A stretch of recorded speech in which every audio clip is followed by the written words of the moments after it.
Listening audience, my guest is here. She has been on the show years ago and we reconnected. And as I said, on any given weekend, she can be anywhere in the world. And in this particular weekend, she is in the Dominican Republic. And that is none other than Yvonne Oswald, PhD. Dr. Yvonne is the award-winning best-selling author of Every Word Has Power, now in 11 languages. Dr. Yvonne is at the leading edge of the new field of human behavioral technology. Ranked in the top 5 in the world global NLP gurus, she has an outstanding reputation for her exciting, innovative, fun, and interactive trainings in corporate, public, and private sectors.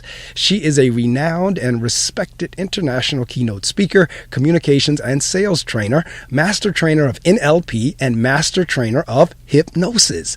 U.S. national awards include NATH, Most Unique Contribution to the Field of Clinical Hypnosis, for her unique techniques in changing negative self-talk and DNA transformation, and the COVR Visionary Award nomination for Mind Magic, her pioneering process of clearing a negative emotion in less than a minute. Her work with war vets, sexual emotional abuse, post-traumatic stress syndrome or disorder, and depression is outstanding.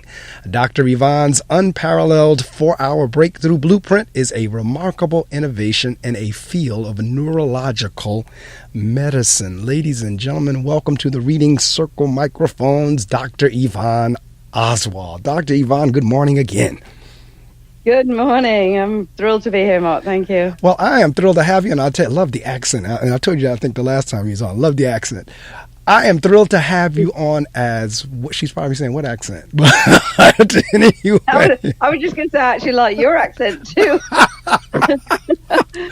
But I am thrilled because your topic, the topic of your book is a passion of mine. I'm constantly telling people, and they look at me like I have 3 heads sometime when I said, you know what, be careful with your word choice, because your words literally have power. There is also a book out that says whatever you tell your body, it does something. I'm trying to think of it. Your body hears every word you say, something along those lines.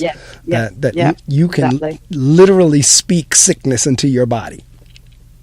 Oh, totally. And it's been proven that 80% of your self-talk is negative anyway on a normal day.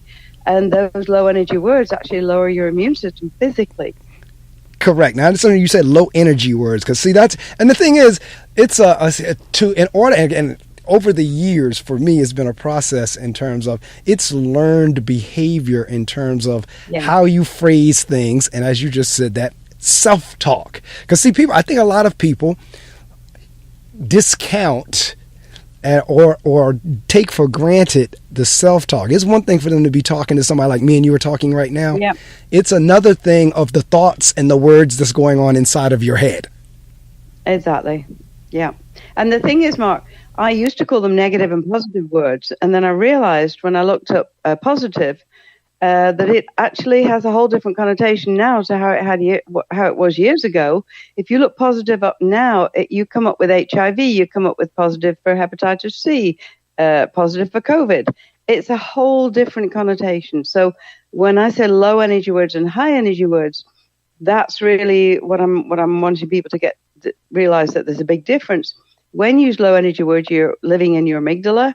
When you use high energy words, you're living in your prefrontal cortex, which is up and left, and it actually activates your nucleus accumbens, which is your reward center. So you feel good, and everybody listening to you feels good too.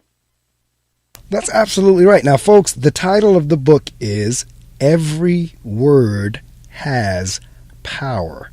Switch on your language and turn on your life. And it's about communications. And this is the thing, because I think you're absolutely on point whenever you said we almost got reversed based on the various diseases in the use of our word positive and negative. Because negative is now become a good thing and positive was a bad thing. So like if you come up negative, if you come up negative with COVID, that's good. If you come up with positive with COVID, that's bad. But it's the exact opposite of how we were raised to understand the word positive and negative. You're absolutely right. Yeah, exactly. So I'm going to read quickly from your preface. Your words will set you free. The very words you speak and think are your personal vehicle on your journey to happiness. They program both your destination and the speed with which you get there. Words change your DNA sequences by recreating your future and creating quantum possibilities that allow you to take control of your destiny. Words and thoughts shape your very character. Take your place in the sun and learn to design your life intentionally now. Now, a lot of my friends, I will tell them, have a great day on purpose. Have an intentional great day. I love that phrase. And see, so, and that's what a lot of times I'll sign off on that, or if I'll text them and say, just have a great day on purpose. But I don't think, talk a little bit about how did you get into this? How did you, because I know I have a passion for it, but this is what you do. How did you get into this whole notion of words having power and changing our language and how we think and say things? Right. Well, actually, it was when I had my child, when I was an older mother. And when she was about 2, I found myself, she was crying and pulling up my skirt. And I remember thinking, if you don't stop doing that, I'm going to give you something to cry for. And I actually thought that. And I was actually about to say that, exactly what my parents said to me. And I actually stopped myself in mid thought and said, I'll be with you in a minute, my sweetheart. Let me put you in the front room while I'm making dinner. I said, just watch TV for a while. And I actually stood there at the sink thinking, wow, what else have I said that I had no idea that I was saying? And I actually made myself a promise that I would not say no. And it was 3 years before I could actually say that I didn't need to say no. I would say, if you do that, this is the result. Please do this. Please do that, rather than don't do. Because if you say, don't touch that to a 5-year-old child, they hear only the keyword exactly the way the unconscious mind works. So the child will hear the word touch and immediately will touch it. And, the parent says, don't touch that. Well, I just touched it. Hello, you told me to touch it. Because the unconscious mind doesn't hear negative. So if I say to you, don't think of a pink elephant, you have to think of a pink elephant, right? Correct. So if I say no problem, or I'm directing you to think of problems. If I say not bad, you actually mean quite good. When you say not bad, you actually mean quite good. So the word bad, funnily enough, I was actually teaching in Boston, and I actually was saying, so the word, and I couldn't actually remember the word bad. And I was like, what is the word for not good? And someone said bad. I'm like, that one. I'd actually trained myself so well to actually delete the words out of my head and my vocabulary that I couldn't even get to those low energy words anymore. It was fabulous. Big difference in the way in the way you feel about your inside your head. It kind of feels very much like there's much more space in your mind when you think in high energy words. No, you're absolutely right. And you bring up an excellent point. And again, I've had this conversation with folks as well in terms of what the subconscious recognizes. And you hit it. Yeah. It doesn't recognize what comes before. Whatever it is that you're saying don't do, it does not hear the word don't. Yeah. Exactly. The word don't has to be completely cleared from our vocabulary. No, it really is. Same thing with can't. Same thing with, like she said, any of these low energy words. And it's something, and again, for those of you in the listening audience, this for some of you may be the first time you've ever heard this thought or this concept in terms of really giving some conscious intention and attention to the words that you're saying and how much the words you're saying could be resulting in the results that you're getting. Yes. Exactly. I will give an example, and my sister doesn't listen to the show, and she will hate me for sharing this, but she has various medical challenges. And every time I talk to her, she talks about her legs swelling and her feet swelling. So I'm constantly saying, stop saying the word swell. Because every time you say swell, guess what your feet and legs are doing? Swelling. Yeah, exactly. And so, I'm using that as an example, but we do that. We constantly focus on the condition that we don't want. Exactly. And it's actually called an away from motivation. And the statistics prove that 40% of people are away from motivated. They're trying not to get sick. They're trying not to get poor. They're trying not to go bankrupt.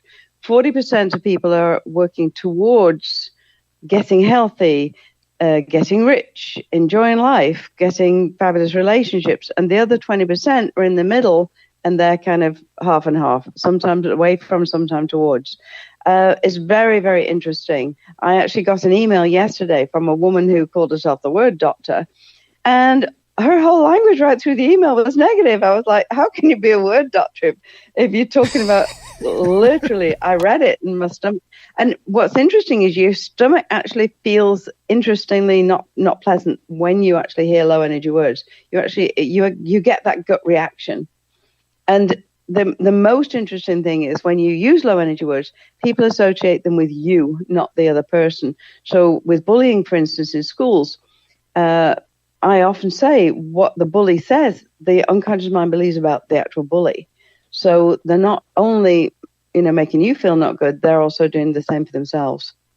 Very interesting how words work. And it's the mind is a really simple device. It's called a servo mechanism. It's a machine. So a machine can be programmed and it can be reprogrammed. And I think it was Tony Robbins said that every child before they're 7 years old hears 170,000 no's or 150,000 no's. And we've got those programmed into our minds, and we have to reprogram ourselves and redirect the neural pathways so that we end up with a positive result. No, you're absolutely right. I was having a conversation with my aunt last night, and I was telling her, and you were talking about programming, and my standard response when someone asks me, "Hey, how you doing?" My standard response is all is well. Yeah. Oh, that's a nice one. That's copy that one from you, Marc. That is my standard response. Hey, man, how's it going? All is well. How you doing today? All is well. And so, but you're right in terms of I have to consciously think about that response, because naturally I might start saying, I'm just hanging in there. I'm just getting by. Exactly. Right. And so I am literally washing that I'm just hanging in there phrase out of me. Yep, exactly. And you open your mind up to new possibilities when you use positive language too. It's very interesting how it's a natural, and it is a natural response to search for negative. When you're going through the jungle and it's a beautiful day and the sun's shining, if the leaves are also, you better be looking out for those leaves in case it's a bear or a snake or a tiger. So it's your natural response. When we go in and someone says, "Oh, do you like the way I've decorated my room?" "Yes, I love it, but," and they'll always end up with what's not working in the room. And it takes self-discipline, self-talk, self-awareness, really more awareness than anything else, to actually say, "Yes, it's lovely. You did a fabulous job. Stop." And it's what came to mind when you say, and again, because I study this, and like I said, I'm not a guru, I'm not you, but I do study and I do believe and do understand this whole notion of word choice and the power of them and law of attraction, so forth and so on. And one of the things I was reading one time, it said something along the lines of, we don't even know how to accept a compliment. Kind of what you were just saying about the room. So if somebody says, "Oh, that's a nice suit you have on. Oh, this old thing, I've had it for 10 years. Rather than just saying, "Thank you." Exactly. Yeah, I was out last night actually, and someone said, "Wow, you're really intelligent." I said, "Yeah," and I just said, "Yes, I am." Exactly right. It's so nice. And kids, when they look in a mirror, a child will say "gorgeous," and kids have that awareness that they're beautiful, and it's only adults that actually put on them different ideas. And those limiting beliefs are what we hear before we're 7. And this whole 4-hour breakthrough blueprint that I've invented, it's amazing. I've called it Mind Super Freeway, and I've trademarked it. And I literally clear all the limiting beliefs and all the negative emotions in 4 hours. And then we do a follow-up session the following week to clear up whatever came up during the week. And it's actually surprised me how effective it is. I've worked with people all over the world who are suicidal. They've got PTSD.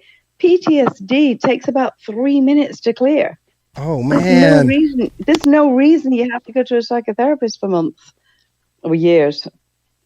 A lot of the things that people are taking years and years to attempt to get control of, they can be cleared with NLP, with neuro-linguistic programming, in about 2 or 3 minutes. Well, I have a lot of folks I need to refer to you. Because I know folks that are struggling, and I'm saying that facetiously, but at the same time seriously, because, and again, I've been sharing and talking with people. It seems, and I don't know, because most of my shows, or many of my shows this particular year, somewhere within the interview, mental illness comes up.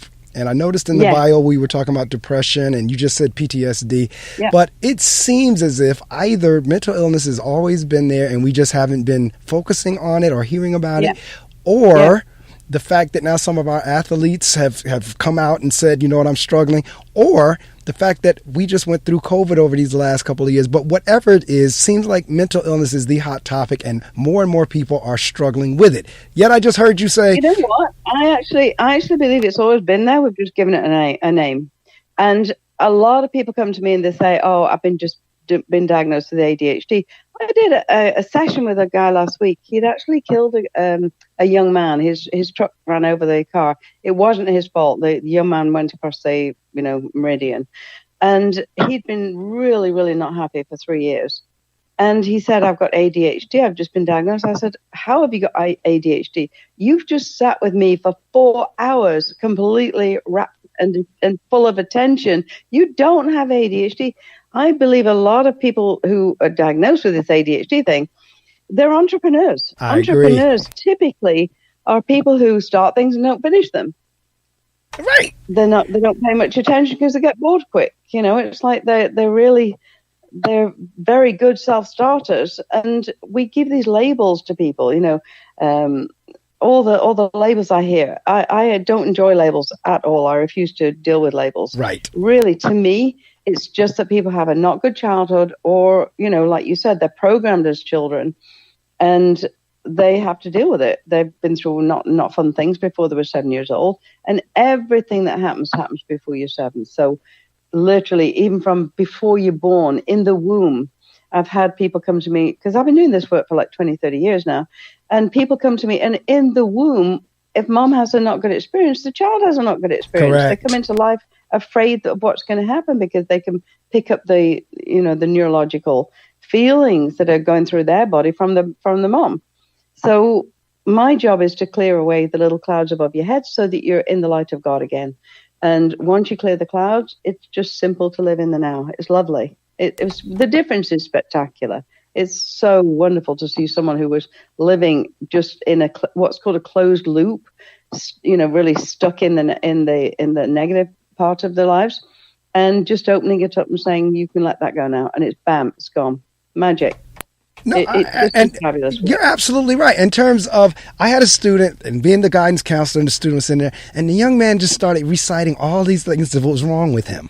And he talked about, I'm trying to remember exactly how he said it, but it was kind of like, he said he has like a Hulk or something he called that was inside of him. And the guidance counselor turned around and looked at him and said, who told you that? Because for a child that age, you wouldn't think he would, but somewhere along the way he's been fed that there's a dark side of him, or a Hulk, or whatever he called it. I forget how he phrased it. But to your point, that was the guidance counselor's first question was, who told you that?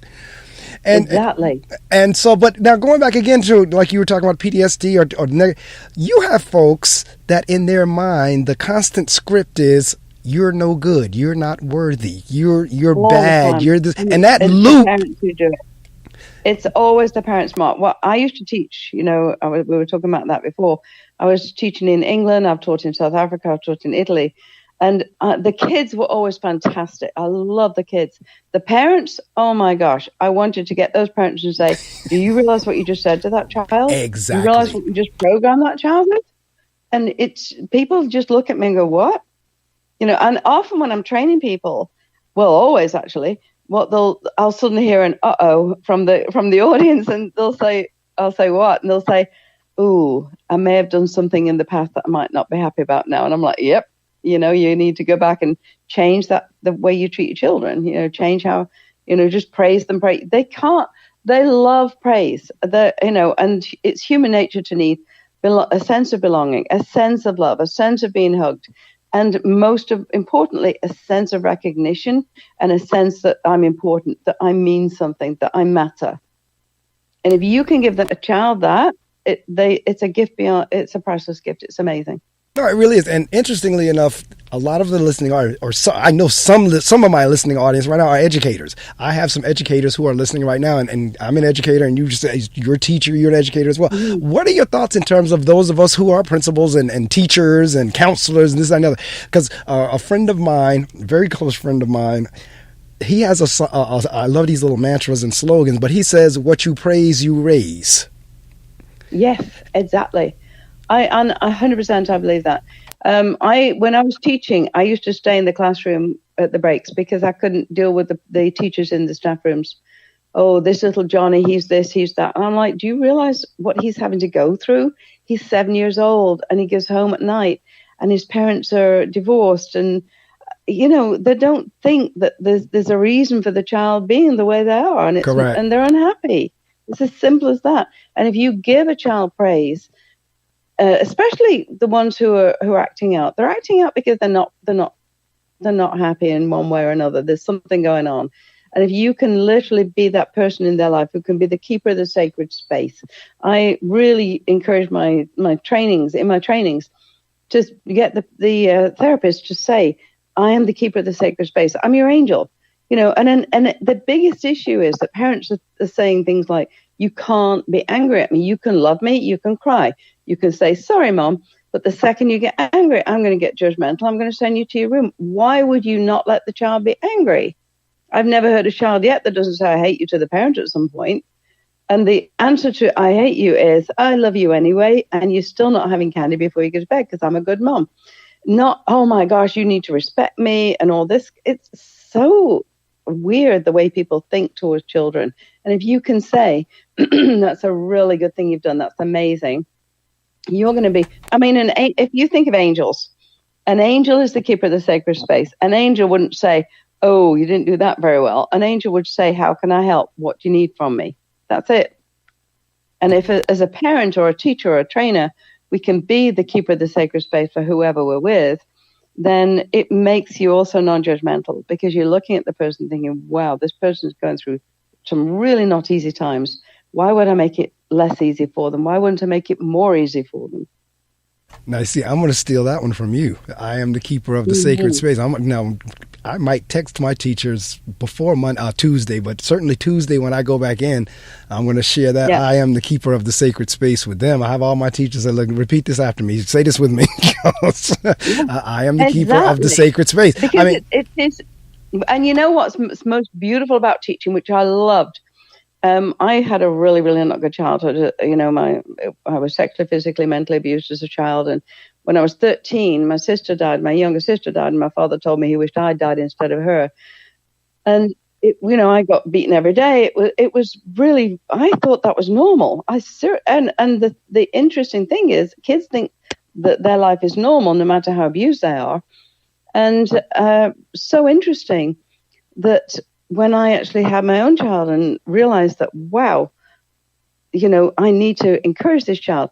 She went to school and the teachers were saying things to her that I was like, that's not true. You're not going to get coal in your sack at Christmas. Why would a teacher say that to you? And the nice thing is I had one teacher I remember really clearly, one when I was 5 and one when I was 15. Both of them absolutely adored me and both of them praised me.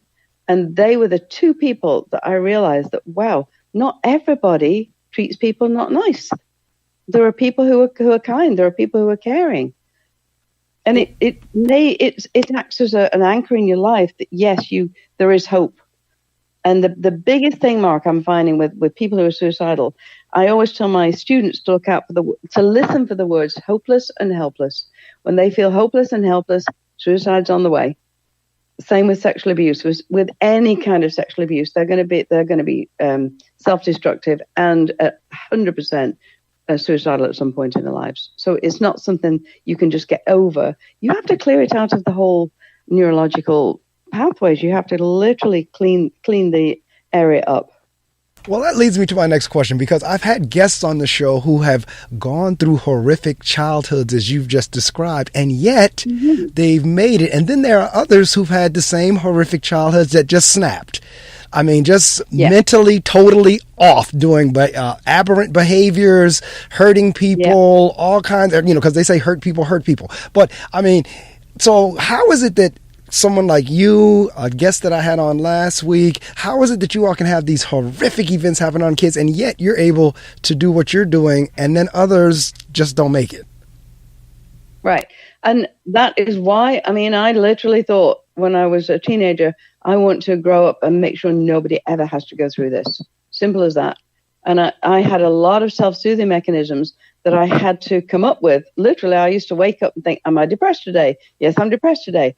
Okay, I'm going to go. I'm going to have a cup of coffee. I'm going to have a piece of toast. And after I do that, I'm going to get on my day. And I literally used to get up and go and do that. And I'd find by 10 o'clock I was feeling fine. And I realized that I was actually inventing a lot of techniques to get through the day that other people weren't aware of. I think it's an awareness thing. We all do self-soothing mechanisms. We've all got, we drink too much, we eat too much, we work too much, and every behavior begins with a positive intent. And that was one of the biggest, most relevant things I took from NLP was every single behavior starts with a positive intent.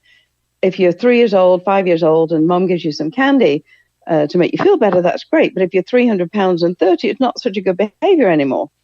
So with all behaviors, we actually modify them or delete them. So too, we're going to back. Some people just get overwhelmed with how much they're going through. Right. And of course, it's actually called the threshold point. You can have a low threshold or a high threshold. Interestingly enough, people who've been through a lot of abuse quite often have a really high threshold for abuse. So they don't go into the despair, hopeless, helpless place. And some people who've never had anything go not right in their lives suddenly come across a not pleasant event, someone dying, and they totally spin out. Correct. So it's how often it happens and where your threshold is. And when you go over that threshold, that's when the deciding point is whether you're going to win at life or whether you're going to just play the victim. So, all right. So that's my next question in terms of, for someone who's spun out, and I heard you say a few minutes ago, you can turn that in 3 minutes. How do you? Yeah. Because a part of that has to be the willingness to want to get out of whatever it is you've spun out of. Yes, that's true. And here's a very interesting thing. There's a thing called secondary gain. And some people actually thrive on getting other people to feel sorry for them. Correct. And, it's like your sister with the not fun physical things. Some people thrive on the, oh my gosh, I've my leg, my arm, my back, etc., so that they can get the sympathy and understanding, and they don't realize that that's not a good way to get attention. Correct.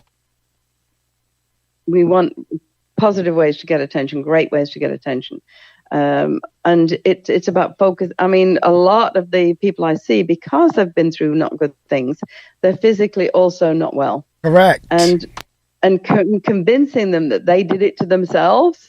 It's like, I've got diabetes. It's in the family. Well, I've got diabetes in the family. I think just about every person in my family has got diabetes except me, because I do 20 lengths in the swimming pool every day and I eat well and I think positively. It's like, you don't have to get those things that are in the family. You don't have to get all the diseases. It's like you give it to yourself, and they're like, oh, no, I didn't. No, it's inherited. But see, yes, because somebody made the not good decision to eat not well. Right. And, the whole family group ends up like that. It's like somebody at some point had to say, this is a new decision I'm making to make myself well. I'm literally healthier than I've ever been in my whole life. And see, you bring up an interesting point. I'm happy about that. In terms of even that phrase, it runs in the family. Yeah. People think that's a way out or excusing or rationalizing why they may have some. And in all honesty, going back to what we were talking, low energy, high energy, that phrase is low energy. It runs in the family because, like you said, it doesn't have to, because I'm in that same diabetic position as you are. I was diagnosed some years ago pre-diabetic, but the doctor told me straight off, look, I can keep you off medication if you change your diet and you exercise. I agreed to do it. Haven't gone over the line yet, thank God. So that's another phrase I've taken out of my vocabulary, is it runs in the family. I don't say that anymore. But let's back up a little bit, because I heard you reference NLP, and everybody in the listening audience may not understand what those three letters stand for. Well, NLP was invented in the 1985. Richard Bandler and John Grinder got together. John Grinder was Richard Bandler's professor at university. And they said, how is it that some people produce amazing results, like Milton Erickson, who was a hypnotherapist, and he literally used to just sit there and tell stories and people would change their whole lives. And they said some people, don't produce good results, even though they're using the same techniques. Could we study people and model them so that we can take whatever is working and make it into a replicable model that we could do again and again? And that's what they did. They actually, so with my students, for instance, I'm going to teach them a technique. If I'm teaching well, my students will be able to repeat that technique 5 minutes later and produce the same results. There should not need to be a learning curve if I'm modeling well, if I'm doing it well. So they should be able to replicate exactly everything I do. And the whole basis of NLP is a lot of it's very much in business now. People are using communication skills from it. They're matching and the mirroring so that when you meet someone, you match and mirror their body language, very much like any social group matches and mirrors. So when you're walking through the jungle and you meet someone, you've got 0.15 of a second to know whether you like them or not, literally. And it's the same, with teachers when someone meets you, you have that 0.15 of a second to convince them that you're a nice person. And then otherwise, it takes a long time for someone to warm up to you.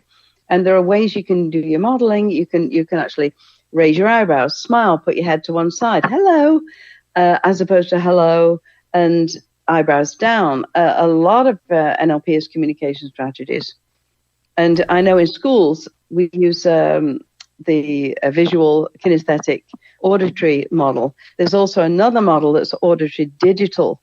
And my goal would be to get all of that in schools. I love the communication strategies. And it wasn't until I studied NLP that the husband I was married to at the time, I realized he was auditory and I was visual. And he would shout, "You're not listening to me."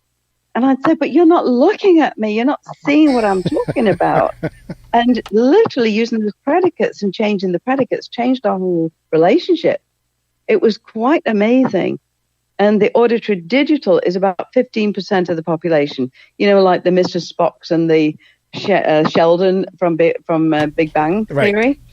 The auditory digital ones, they literally have a lot less ability communication-wise than the rest of the population. And it's not that they're less intelligent, it's just that they have a different system. So with my ex, he was auditory, digital, auditory. And I would have to say, can you listen to me while I explain something so you can understand it? And he'd go, "Wow, you're speaking English finally." And, it's very interesting. I find the auditory kids, they've got their ear to the teacher, they're looking at the floor. And in their reports, they'll say they don't pay attention. They're paying 100% attention because if they're looking at you, they can't understand what you're saying because they have to use two systems. If they've got the ear turned to you, they understand 100%. And a lot of what goes on in schools is not learning disabilities, it's teaching disabilities. Wow, that's deep. Talk about the power of words. But I mean, in terms of, that's an excellent point because this is what we do. In terms of what you just described, we'll turn around and say, look at me when I'm talking to you. And I hadn't even thought about what you just said myself in terms of, and I understand the whole auditory, kinesthetic, visual, I understand it, but I never thought about it until what you just said, that a child could very well, that's how they're processing by looking at the floor and their ear turned to you. So the NLP itself is neuro-linguistic programming, am I correct? Programming. That's what it stands for. It's reprogramming the brain or reprogramming the neural pathways so that we have a clear channel without all the noise. I mean, 35% of the population is not visual. The good news is that the visual kids in the class have it over everybody else. The 65% of the population, they can take in a huge amount of information all at once, simultaneously and instantly. Someone who's auditory has to literally think about listening, and it's a linear way of thinking. The auditory digital auditories have a linear way of thinking. The kinesthetic kids in the class have a real disadvantage in as much as they don't. You can tell a kinesthetic kid because they can't spell. The kids who can't spell typically are kids who haven't developed the visual recall pathway, which is up and left. Wow. Super simple pathway. I had a guy in my class, and he couldn't read. He was 42 or something like that. And he said, "You'll notice I don't take notes." I'm like, "Okay, that's fine. You can learn another way." And he finally came to me and he said, "I can't read." He said, "I've never been able to read."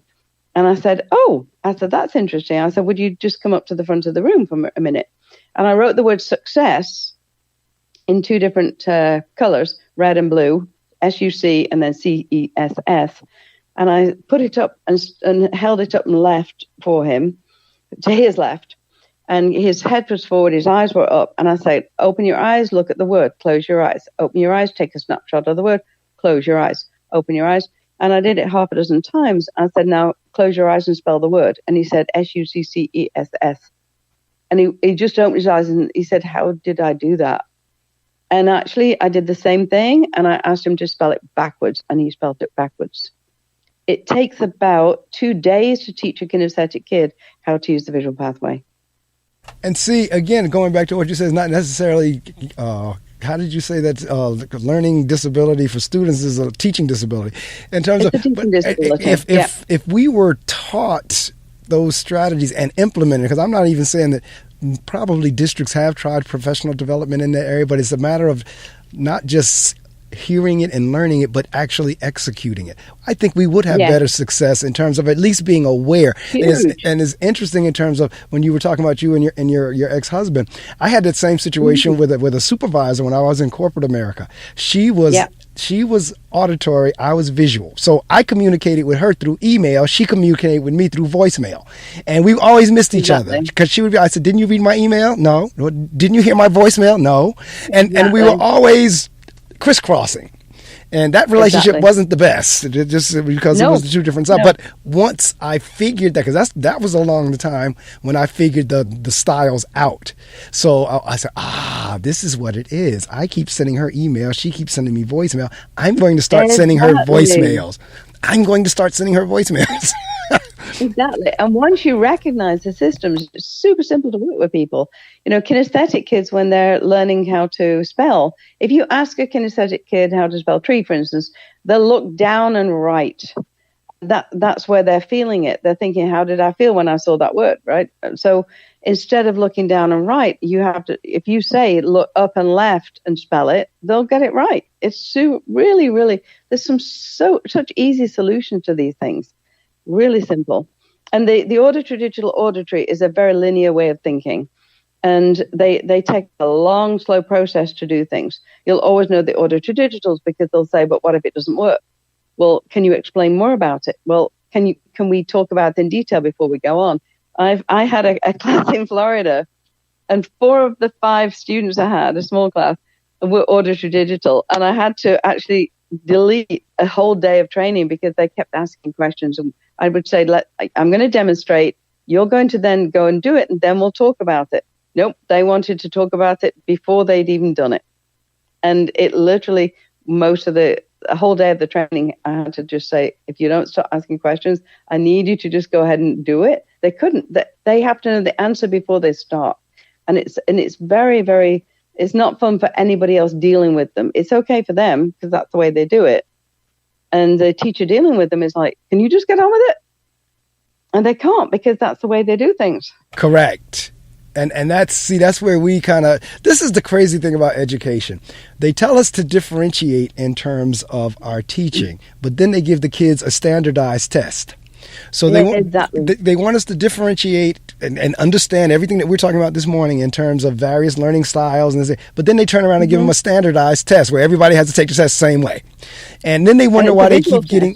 Right. They keep wondering, why are we getting these low scores? But some of this of what we're talking about this morning feeds into why we're getting those low scores.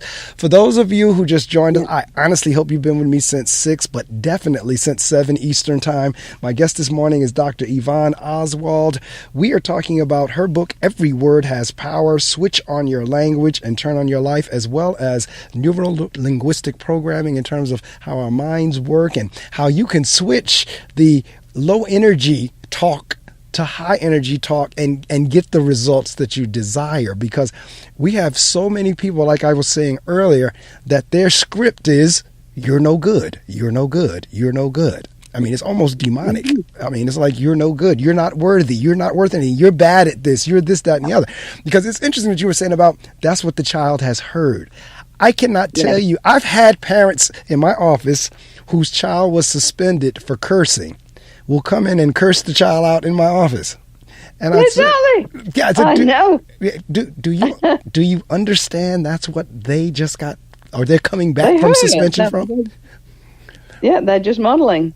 Exactly. You know, and before 7 years old, it's the imprinting period when everything is just accepted for what it is with no filter. So you say to a 5-year-old, hey, I saw a spaceship yesterday, and the 5-year-old will go, oh, can I see one too? You said that to a 7-year-old when the filter's starting to come in, and the 7 to 11 is the modeling period. We don't just model our parents for their good qualities, we also model their not good qualities too. We model who we admire, and we model their negative qualities. So if they're alcoholics, we're going to model that eventually, unless there's a different program put in. And people don't realize that they're passing on the programming totally unconsciously. Correct.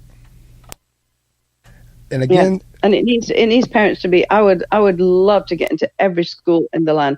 I can teach in one day. I can teach so much of NLP that teachers will change their whole teaching styles. Now, you'll get a math teacher, and they literally say these kids aren't learning properly. No, right. You're using an audio-to-digital way of training them. Think about this, and kids who are not audio-to-digital will not be thinking about it. They'll be hearing it or seeing it or feeling it. You know, you've got little Johnny in the room who's touching his friend all the time, and the teacher says, stop touching your friend. Don't touch the book. How can he learn unless he touches if he's kinesthetic? Right. Right. Now, see, and again, just having this conversation, I'm going through scenarios as I walk through classrooms, and now you even have me thinking in different terms when I go back to school on Tuesday of when I see some things going on as to, okay, let's address this a different way. Based on the conversation. So these are the chapters in the book, and we're not going to give it away because we want you to purchase the book. At the end of the interview, I'm going to give Dr. Yvonne a chance to promote, and she'll be able to say everything with the exception of the price. But this is a book, especially for our educators on the line, you might want to take a look into for sure. We have chapter 1, The Power of Clear Decisions. 2, The Power of Self-Worth. 3, The Power of Awareness. 4, The Power of Focus and Intention. 5, The Power of Letting Go. 6, The Power of Communication. 7, The Power of Relationships. 8, The Power of Spiritual Connection. 9, The Power to Change the World. And then in the appendix, she has switched these low energy phrases to high energy, top optimistic high energy words. So there's a list of words that you can use, low energy words to clear from your language. And then I see the how do you say that? Because adaptation. I know it's the Hawaiian meditation. It's the Ho'oponopono. That's it. That's right. Ho'oponopono. Ho'oponopono literally means making it right twice. It's right. I'm sorry. And forgive me. People, we do an exercise where the Hawaiians believe there's a cord attaching you to the other person. Right. If you've had a negative experience or a not good experience with them. And you have to forgive them, but they also have to forgive you too, for that cord to be cleared and for everybody to move on. And it's a huge drain on your resources to have people who you resent or you don't feel good about. It's much easier just to clear the cord and say, they did the best they could with what they had available. End of story. That's our parents too. At Correct. some point, you have to say, you can't always say it with your parents. You have to say, I have full responsibility for myself now. And see, this is going back to, again, the willingness of it, because I know people who are literally, they're depressed, they're suffering from whatever, whether it's bipolar, whether it's, narcissism, whatever it is. But I'm listening to you saying you don't have to be stuck in that. And the interesting thing is, here's the difference. If the unconscious mind's job is to bring things up to be resolved. So before you 7, things happen, especially things like sexual abuse or violence and things, and the unconscious mind will repress it. so that you're not even aware it happened. A child has to survive till they're at least 11 before they can actually look after themselves. So the unconscious mind has a big job to repress it. It will come up for resolution later in the 20s or in the 30s. Typically, people don't even remember that they were sexually abused till they were in the mid 30s. Wow. And suddenly it's like, whoa, what happened?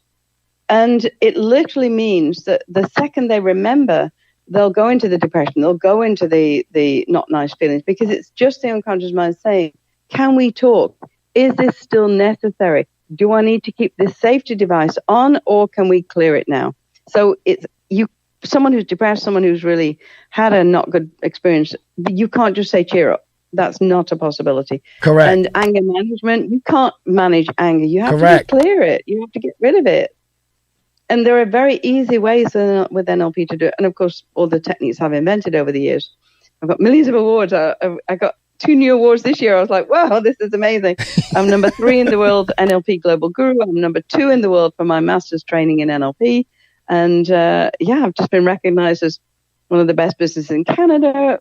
Number 3, top 3 in Niagara Falls, even though I don't live there anymore. It's like the recognition you get when you produce spectacular results is absolutely fabulous. Well, congratulations. And yeah, so let me ask you then, okay, because everybody's saying, go get therapy, go to a psychiatrist, psychologist, whatever. No. Why are they not, or are they using these techniques? Because I said, like, there's a lot on narcissism and borderline personality disorder and all these different things. And it sounds like, again, what you're doing could kind of like alleviate that.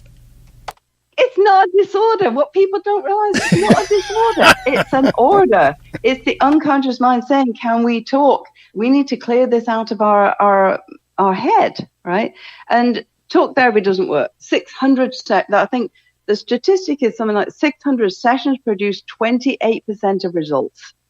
It's a ridiculous amount. Hypnosis, 6 sessions produce 90-odd% of results. And NLP is 1 session, 100%. I mean, literally, I do the 1 4-hour session. Sometimes it takes longer. And in that 4 hours, I literally say, send me ahead of time all the story. I don't want the story. I don't care what the story is. I don't care what the event is. What's important is the emotional residue that's left behind, because that emotional residue is what's anchoring you into that situation over and over again. And when we clear the emotional residue, the event just lapses. It's just people remember the event, but there's no emotional charge with it. So PTSD, for instance, I had one young man who'd been in the war, he'd been in Iraq, and he was sitting on top of a tank, and he turned around and his friend's head had been blown off. And he was repeating that in his head 10 years over and over again. And the talk therapist said, can we talk about that? How do you feel about it? Well, why would you do that? Why would you anchor it in even further? And I just said, do you want me to clear that for you? And he's like, yes, please. And it takes about 5 minutes. And he just looked at me and he said, how did you do that? He said, I remember it happened. He said, but I don't feel anything anymore. And that's the whole point, is we want to clear the emotions, and delete the whole. I think of it as a file folder. It's a virus file folder, those negative emotions and those negative events. And if we can, you wouldn't open a file folder and keep on repeating it if it had a virus in it. You just delete the file. Once you know the name of the file, you just delete it. Correct. It's real simple. Now, is this something that can be done by telephone? Well, now we're into the virtual, and we can do it actually on Zoom or a computer or whatever. I love Zoom. People sit in bed. Oh my gosh, Mark. People are sitting in bed having snacks with the cushions all around them, and I work for 4 hours and they can just sleep afterwards. It's fabulous. And it works even better than real life, actually.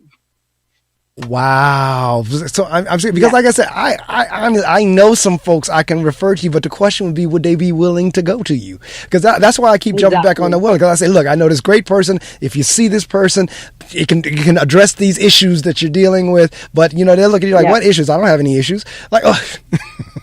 Yes, I know. They're the only one. I used to think that of myself. I used to think, wow, a lot of these people have got issues. And then I realized it was me. So I tell you what, let me do a quick demo. This is something I do to show people how fast something can go.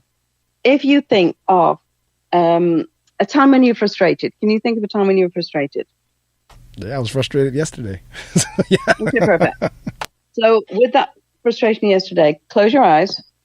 Think of that time when you were frustrated and make it a shape and make it. Where is it in your body, first of all? Where are you holding that in your body? Oh, you mean right now? Right now. And you can just make it up. It doesn't even matter. The chest. Chest. Okay, cool. Make it a shape and make it a color, that frustration. Close your eyes. Make it a shape and color. What shape and color is it? Let's make it a blue circle. A blue circle is perfect. And I want you to spin that blue circle clockwise or anti-clockwise. Which way would it like to go? Clockwise. Clockwise, cool. Pop it out of your chest, tip it upside down, so now it's going anti-clockwise. And then make it a different shape and different color. What shape and color is it? Red square. Red square, perfect. Put that red square back in your chest where the original shape was, it going anti-clockwise. Put the red square into your chest, going anti-clockwise. Lock it in and open your eyes, and now try and feel frustrated.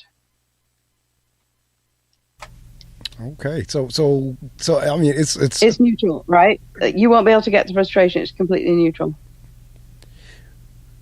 So I mean, what you just reminded me of was I don't know if you know the show or not, but there's a show. It was a sitcom back in the 50s. Hang on. Just tell me. Go ahead and try and get frustrated. I need to hear the answer. Get frustrated now? Yeah. No, I'm not frustrated. Think about time. No. Exactly. It's not there. It completely neutralizes it. And that's the idea, is that we want to get back to neutral. It's fast, it's quick. That's a real simple NLP techniques. And everyone I send home after the 4 hours takes 4 techniques with them that they can use daily to self-help. And literally, as an emotion comes up, we clear it. So in terms of, and this is what I was saying. So all right, I'm going to bring that up in a minute. But do you ever get into a situation where it doesn't take, or the person doesn't process? No, never. Process the exercise. Right. The only reason something wouldn't work is that we've got the name of the emotion incorrect. So there was a lady who said she was totally fearful, and we worked on phobias and fears for most of the time. And then the following week, she came back for her tune-up session, and she was shaking. And I said, "What's happened?" She said, "I've just been afraid all week." I'm like, "Okay, then this is not fear." I said, "Because we cleared fear, we cleared panic." I sat her down. I said, "What's the shape and color in your head?" She said, "It's a big angry fist." I said, "Oh, it's anger. It's not fear." Because anger is the top dog emotion. And I just cleared the anger, and she immediately said, "Oh," she said, "I feel amazing." She said, "What happened?" And literally, because she'd focused on the fear, and fear and anger are your 2 top dog emotions, your fight or flight mechanism, your amygdala mechanism. She'd only recognized fear, but she hadn't realized she had huge rage underneath that fear. Now, see, that brings up another question too. Can you have like a mixture? Like, because now you're saying anger. Yeah. Can you have like multiple? Like, not like you just gave 2, but could you have like 5 or 6 going on at the same time? Oh, you can have. I usually get 50. There's usually 50 emotions in a very big event. Well, then how is someone if they're like that? No wonder they're emotionally unstable then. Yeah, exactly, because they don't even know, they can't even, and someone who's ordered to digital is quite interesting to work with, because I'll say, "How do you feel?" They'll say, "Bad." I'll say, "Give me an emotion in the word bad. What emotions are present?" "You just feel bad." "I just feel bad." Bad. And they don't even know how to name anger, sadness, fear, guilt. So the main 4 emotions are anger, sadness, fear, and guilt. And anxiety, which is the big 22nd century disease that's coming up. It's a future-based emotion. Anxiety is something which is future-based, and by its very nature, it can't be clear because it hasn't happened yet. Correct. So we call it anxiety and worry. To clear that, we actually just take someone forward past the event so that there's a successful conclusion. So a very practical application of that in your classrooms, in your teachers, the teachers, when the kids are taking an exam, "You've got this, everybody. You know this. Close your eyes. Go to the successful completion. Imagine yourself walking out of this room with a big smile on your face, feeling great about the paper you've just aced. Now open your eyes and take your exam." Wow. And absolutely. And what I was about to say, there was an old sitcom back in the 50s called The Honeymooners. And there's an episode on there where the main character, Ralph, comes in and says he had just come from the doctor. Doctor gave him a wonderful phrase to say anytime he thought he was going to get angry. And it was, pins and needles, needles and pins. It's a happy man that grins. And so he was supposed to say it. Every time he felt frustration or anger or whatever arising, he would just be able to say that. But I'm saying all that to say there are things we can do to anchor in terms of when you feel these emotions coming on. Now, whether it's like you said, coloring it or putting it in a shape or spinning it, something you need to have to be able, and a lot of times they'll say, particularly in mindfulness or whatever, they'll say, just step back and take breaths. Just breathe. So it's a temporary fix. It's like a Band-Aid. It's going to come up, and the biggest issue with it, it's going to get bigger and bigger and bigger. It will escalate. It will be volcano-like if it's not dealt with. If it's not addressed. So right. The reason you've got the negative emotions there is there's an event that the unconscious mind is saying, is this still relevant, or can I delete that file? And when you ignore it and say, talk to the hand, I'm dealing with it, the unconscious mind just gets more and more insistent, saying, I need to know, is this life-threatening still? Can I delete the file? Correct. And it's literally, and one way to clear it is just scream it out, rage it out, yell it out. I mean, sometimes we just need to vent, and a really good thing for people to say when you've had a not good day, you can just call a friend and say, can I just vent for 5 minutes, please? Right. Without advice. I don't need advice. I don't need you to fix it. I just need to vent. And that's an interesting point, too, because a lot of people who, quote unquote, snap is because they've held everything in. Back to the power of words, all of their words are internal. They've never shared them with anybody. Exactly. And they're also taught not to share them. They're taught to repress it. Oh, cheer up, put a smile on your face. You can't do that if you're in a situation where you just feel like you don't want to go on. Right. Sorry, it doesn't work. It just brings rage up. We just had here in the United States in Texas, we had an 19-year-old young man that went in and killed all these kids. But I was reading some of the backdrop on that. It was said because as a child, he was bullied. He didn't like school. He had a speech impediment, and the kids teased him all the time. But he was taking all of that in. Yeah, and his parents started that. His parents were the ones who were violent to him, so he had to be violent. The only way he felt better was being violent to other people. Correct. I know. I was watching an Oprah Winfrey show once, and she was talking to a serial killer, and she said, "Why do you do it?" And he said, "When I'm killing someone, it's the only time I don't feel bad." Wow. I know. He said, and can you imagine that anger that's eating you up inside? Unfortunately, that child's parents and grandparents, etc., are the ones who caused that issue. And he ultimately shot his grandmother. Yes, of course he did, because his grandmother started it. And if he was living with his grandmother, where were his parents? They obviously rejected him. Correct. So he was rejected, so he has to reject others. He was beaten, so he has to beat others. He was punished, so he has to punish others. It's just a complete rage. Why would they have something I haven't got? Wow. Well, we've come I know, and it's very predictable. I mean, I'll always say one of the best ways when I'm working with people, and when they're talking about the parents, I'll say, just think about your dad a moment. How many happy times did he have in his life? Wow. How many times did you ever see him without responsibility? How many times did you ever see him where he was having fun? And they'll say, well, not really. And I'll just say, think of, he'll never have the option you have right now to spend the next 20 years living happily, doing good things, enjoying your life. And, we need to thank him for going through what he went through. So it gives us the opportunity to have some freedom. Wow.